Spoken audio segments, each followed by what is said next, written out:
এই ভিডিঅ'টোত ক্লাছ 9 গণিতৰ সপ্তম অধ্যায় ত্ৰিভুজৰ অনুশীলনী 7.1 কুৱেশ্যন নম্বৰ 2 পৰা আলোচনা কৰিম। আগৰ ভিডিঅ' এটাত 1 নম্বৰটো আলোচনা কৰিছোঁ।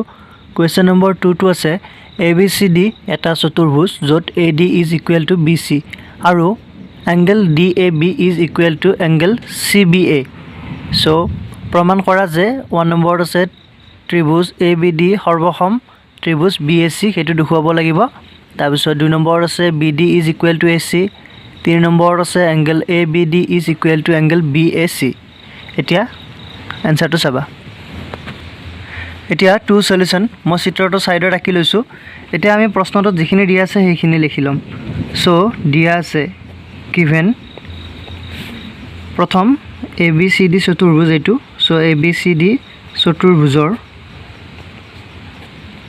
আমাক দিছে AD is equal two BC, এইটো AD সমান BC, এই দুডাল সমান। তাৰপিছত এংগল DAB এই কোণটো এংগল CBA এই কোণটোৰ সমান, সেইটো দিয়া আছে।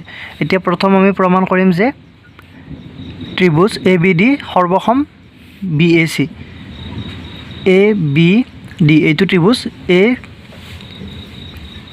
ABC এইটো ত্ৰিভুজৰ লগত সৰ্বসম বুলি প্ৰমাণ কৰিম। ABC BAC একে কথা, BAC বুলি দিয়া আছে। সো এই দুটা সৰ্বসম বুলি প্ৰমাণ কৰিম। এতিয়া যেহেতু দুটা ত্ৰিভুজ দিয়া আছে আমাক সৰ্বসম প্ৰমাণ কৰিলে সেই দুটা ত্ৰিভুজে প্ৰথমতে ল'ব লাগিব। তাৰপিছত আমি স্বীকাৰ্যটো মিলে নে নাই সেইটো চাব লাগিব। সো প্ৰথমতে আমি ত্ৰিভুজ দুটা লৈ ল'ম, বুজি পাইছা? সো মই ত্ৰিভুজ দুটা লওঁ। ABD এটা দিয়া আছে ত্ৰিভুজ ABD আৰু এটা আছে BAC। সো ত্ৰিভুজ ABD আৰু BAC প্ৰথম কথা এইটো বাহুৰ দুডাল সমান হ'ব। ABD টু AD আছে, তাৰপিছত BAC এইটো আছে BC আছে। সো AD আৰু BC এই দুটো পালোঁ আমি। So AD is equal two BC এইটো আমি পাই গ'লোঁ, এইটো দিয়া আছে কুৱেশ্যনতে। তাৰপিছত DAB is equal two CBA সেইটো আমাৰ হ'ব ইয়াত ABD। সো ইয়াত DAB এই কোণটো আছে। তাৰপিছত CBA BAC ত্ৰিভুজত CBA কোণটো আছে। সো ইয়াত লিখি দিব পাৰিম আমি angle DAB is equal two angle CBA। ইয়াত এই দুটা দিয়া আছে। সো দিয়া আছে, তোমালোকে লিখি ল'বা এনেকুৱাকৈ চাইডত। তাৰপিছত আৰু চোৱা ABD এই ত্ৰিভুজটো আৰু BAC এই ত্ৰিভুজটো, এই দুটা ত্ৰিভুজৰ এডাল সাধাৰণ বাহু আছে AB ডাল দুয়োটা ত্ৰিভুজতে আছে, বুজি পাইছা? ABD AB ডাল আছে, BAC AB ডাল আছে। সো AB হ'ব ইয়াৰ সাধাৰণ বাহু। So AB is equal two AB, ইয়াত চাইডত লিখিবা সাধাৰণ বাহু, কমন সাইড। সো সাধাৰণ বাহু। এতিয়া বাহু কোন বাহু এই স্বীকাৰ্য মতে এই দুটা ত্ৰিভুজ সৰ্বসম হ'ব। মই আগতে সৰ্বাংগসম বুলি কৈছোঁ, তোমালোকৰ সৰ্বসম সৰ্বাংগসম যেনেকৈ কোৱা সেইটো একেটাই অৰ্থ হ'ব, বুজি পাইছা নিশ্চয়? মই 1 নম্বৰটোত সৰ্বাংগসম বুলি কৈছোঁ, কিতাপত সৰ্বসম বুলি দিয়া আছে। সো তোমালোকে সৰ্বাংগসম বুলি ক'লেও ভুল নহয়। এতিয়া ত্ৰিভুজ ABD কনগ্ৰুৱেণ্ট টু ত্ৰিভুজ BAC, ইয়াত চাইডত লিখি দিবা কাৰণটো হৈছে বাহু কোন বাহু সেইটো স্বীকাৰ্য মতে।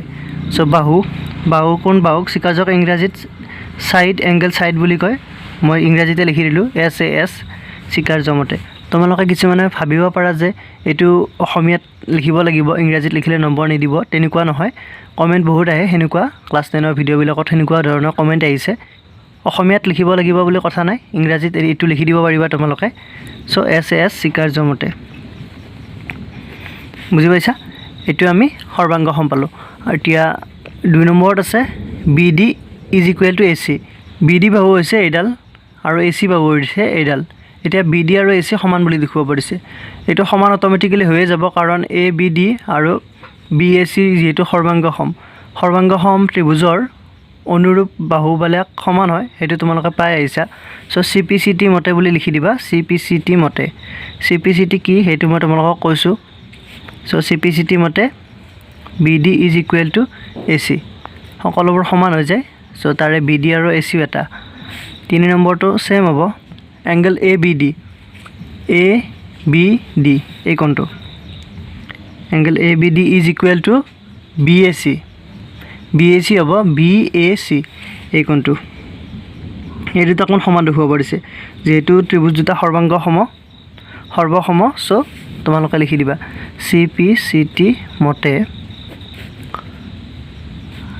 এংগল দেখুৱাব দিছে so angle ABD is equal two angle BAC বুজি পাইছা সো ইয়াত আৰু সাইডত লিখি দিব নালাগে যে এইটো সৰ্বাংগসম এইটো তেনেকৈ লিখিব নালাগে কাৰণ এইটো আমি ওপৰত প্ৰমাণ কৰিলোৱে সো এইখিনি এতিয়া চাও আমি 3 নম্বৰ কোৱেশ্যনটো দিয়া আছে এডাল ৰেখাখণ্ড AB লৈ টনা AD আৰু BC দুডাল সমান লম্ব দেখুওৱা যে CD এ AB ক সমদ্বিখণ্ডিত কৰে সো ইয়াত ৰেখাখণ্ড দেখুৱাইছে AB লৈ টনা AB এডাল ৰেখাখণ্ড AD আৰু BC সমান লম্ব মানে এইটোৱে যে BC সমান AD তাৰপিছত দুইডাল লম্ব সেই কাৰণে একেবাৰে সমান লম্ব বুলি কৈছে হেতু বুজি পাইছা এতিয়া দেখুওৱা যে CD এ AB ক সমদ্বিখণ্ডিত কৰে CD এই ৰেখাডালে AB ক দুটা সমান ভাগত ভাগ কৰিছে হেতু আমাক দেখুৱাব দিছে সো প্ৰথমতে আমি এইটো ত্ৰিভুজ আৰু এইটো ত্ৰিভুজ সৰ্বসম দেখুৱাম তাৰ পিছত সৰ্বসম হলে CPCT মতে এইডাল আৰু এইডাল সমান হৈ যাব তোমালোকে বুজি পাইছা কি জানি হেতু এতিয়া আনসাৰটো চাবা এতিয়া 3 সলিউশন মই সাইডটো সাইডত আকি লৈছো তাৰ পিছত দিয়া থকাখিনি লিখি লও প্ৰথমতে গিভেন দিয়া আছে আমাক দিছে যে এইটো এইডাল আৰু এইডাল লম্ব বুলি দিয়া আছে AB so AB perpendicular to BC তাৰ পিছত AB পারপেন্ডিকুলার টু AD এটা আমি লিখি ললো লম্ব দিয়া আছে লম্বটো হল তাৰ পিছত আৰু দিছে BC সমান AD BC is equal two AD এতিয়া আমাৰ এইডাল আৰু এইডাল সমান দেখুৱাব লাগিব তাৰ কাৰণে আমি এই দুটা ত্ৰিভুজ সৰ্বসম দেখুৱাম সো ত্ৰিভুজ দুটা লৈ লও এতিয়া ত্ৰিভুজ AOD আৰু ত্ৰিভুজ BOC এতিয়া সব আমাক এটো দিয়া আছে BC আৰু AD সমান সো ইয়াত চাবা BC আৰু AD সমান দিয়া আছে মই ইয়াত তেনেকুৱাকৈ লিখি লৈছো কিন্তু মই প্ৰথমতে এই ত্ৰিভুজটো লিখিছো সো প্ৰথমতে তোমালোকে AD is equal two BC লিখিব লাগিব তোমালোকে BC is equal two AD দিলে হয়তো তোমালোকৰ অলপ ভুল কৰা নিচিনা হ'ব সো তোমালোকে ভুল নকৰিবা যেটো ত্ৰিভুজ আগতে লিখা সেইটো ত্ৰিভুজৰ অংগবিলাক আগতে লিখিব লাগিব সো AD টো তোমালোকে প্ৰথমতে লিখিবা AD is equal two BC তোমালোকে BOC টো প্ৰথমত লিখিলে তেতিয়া হলে BC থাকিলে কোনো কথা নাই এটো দিয়া আছে বুলি লিখিবা দিয়া আছে এটো দিয়া আছে তাৰ পিছত এটো হল আমি এইডাল আৰু এইডাল পালো সমান তাৰ পিছত আমাৰ এইটো কোণ 90 ডিগ্ৰী বুজি পাইছা কাৰণ লম্ব হৈ আছে সো এই দুটা কোণ সমান হ'ব সো মই লিখিলো angle OAD is equal to angle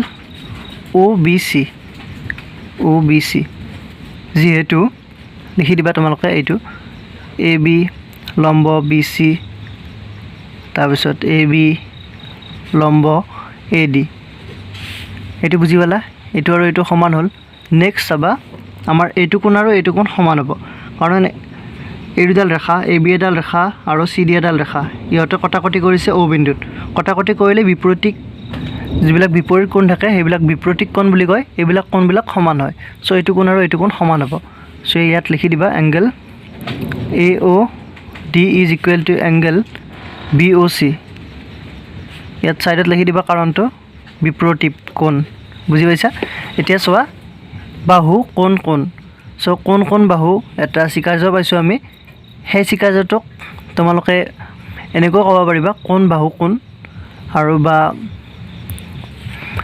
কোণ বাহু তেনেকুৱাকৈ ক'ব পাৰিবা এতিয়া চোৱা আমি AD ইকুৱেল টু BC পালো angle OAD is equal to OBC পালো তাৰ পিছত এটো AOD is equal to BOC পালো এই দুটা এংগল সমান সো আমি এটা চিকাৰ্য পাইছো ইয়াৰ আগত তোমালোকে চাবা আগৰ চিকাৰ্যটো এটা আছে কোণ বাহু কোণ হে চিকাৰ্যটোৰ মতে এইটো হৈ যাব তোমালোকে ভাবিব পাৰা যে এইটোত চাবা ইয়াত প্ৰথমতে কোণ এটা আছে তাৰ পিছত আৰু এটা কোণ সমান তাৰ পিছত বাহু তো সিৰিয়ালি নাই কোণ বাহু কোণ চিকাৰ্য হলে তোমালোকৰ হয়তো কনফিউজ লাগিব পাৰে সো তোমালোকে কোণ বাহু কোণ চিকাৰ্যটোক কোণ বাহু বুলি ক'ব পাৰা ইয়াত কিতাপত দিয়া আছে সো কোণ বাহু কোণ হেতু চিকাৰ্য কোণ বাহু তেনেকুৱাকৈ লিখিব পাৰি সো সেই চিকাৰ্য মতে এই দুটা সৰ্বসম হ'ব so triangle AOD congruent to triangle BOC ইয়াত লিখি দিবা ৰিজনটো হ'ব কোন কোন বাহু AAS বা তোমালোকে ASA লিখিব পাৰিবা ASA চিকাৰ্য মতে কোন বাহু কোন বা কোন কোন বাহু